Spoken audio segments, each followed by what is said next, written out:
प्रदेश अयोध्या में 6 दिसंबर को भाजपा बाबरी मस्जिद को गिराकर सत्ता में आई।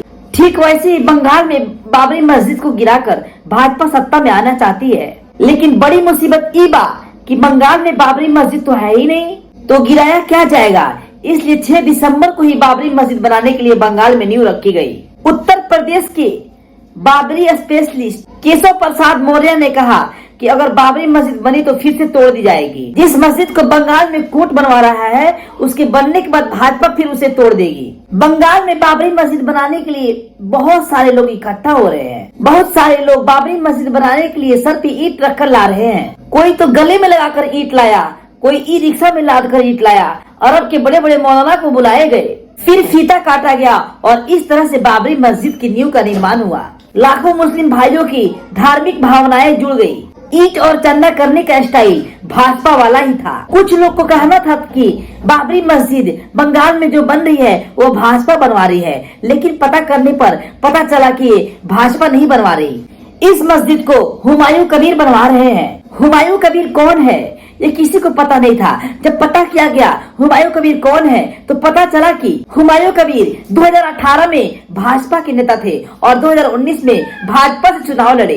फिर भाजपा छोड़कर ममता बनर्जी की पार्टी में से विधायक बन गए। और ये बाबरी मस्जिद बनवाने वाले हुमायूं कबीर थोड़े भाजपाई हैं और थोड़े टीएमसी में हैं और अभी कहीं भी नहीं है। बाबरी मस्जिद बनने के ऐलान के बाद हुमायूं कबीर को ममता बनर्जी ने अपना पार्टी से निकाल दिया। मुर्शिदाबाद जिले के बेलगंगा गांव में ठीक से बाबरी मस्जिद बने, उसमें कोई दिक्कत न हो, उसके लिए सेंट्रल फोर्स के 19 कंपनियों को लगाया गया। पैरामिलिट्री फोर्सेस जैसे बीएसएफ, सीआरपीएफ और पुलिस मिलाकर 3000 जवानों की सुरक्षा में मस्जिद बनेगी। सेंट्रल एजेंसियां मस्जिद के लिए इतना मेहनत कर रही है, आखिर बात क्या है?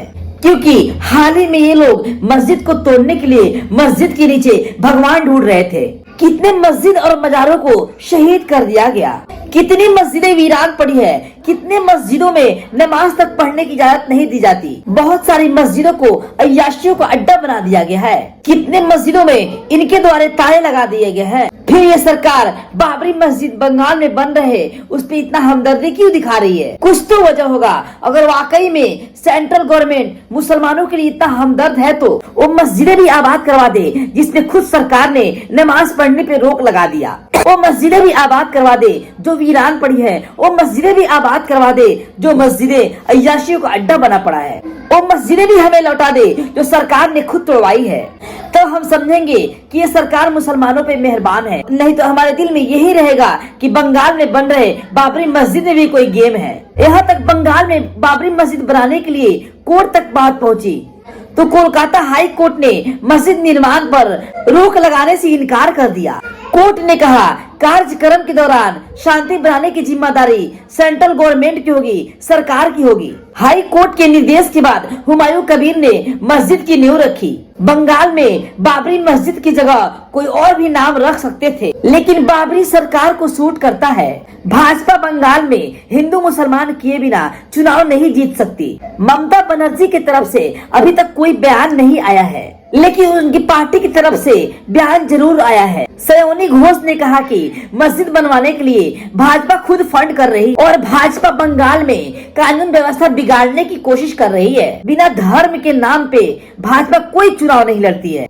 बंगाल में इस बाबरी मस्जिद की इर्द गिर्द पूरा चुनाव लड़ा जाएगा। ये आप लिख कर रख लीजिए। कुछ लोगों की प्रतिक्रिया आपको पढ़ के सुनाता हूँ, जिससे आपको समझ में आ जाएगी बंगाल में बाबरी मस्जिद के लिए क्या खेल खेला जा रहा है।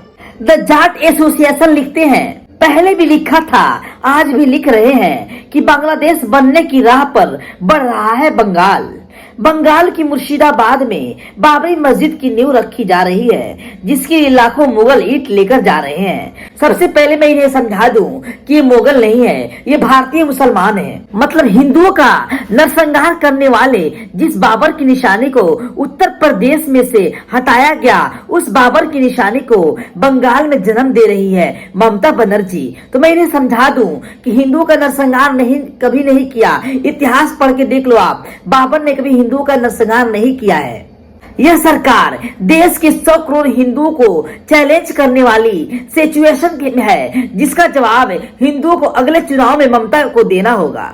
सीएम त्यागी मोदी का परिवार क्या लिखते हैं, ये भी सुनिएगा। भारत को बाबरी मस्जिद कलंक को धोने में 500 साल लगे। आज ममता बनर्जी हिंदुस्तान में दूसरी बाबरी मस्जिद बनाने में लगी हैं।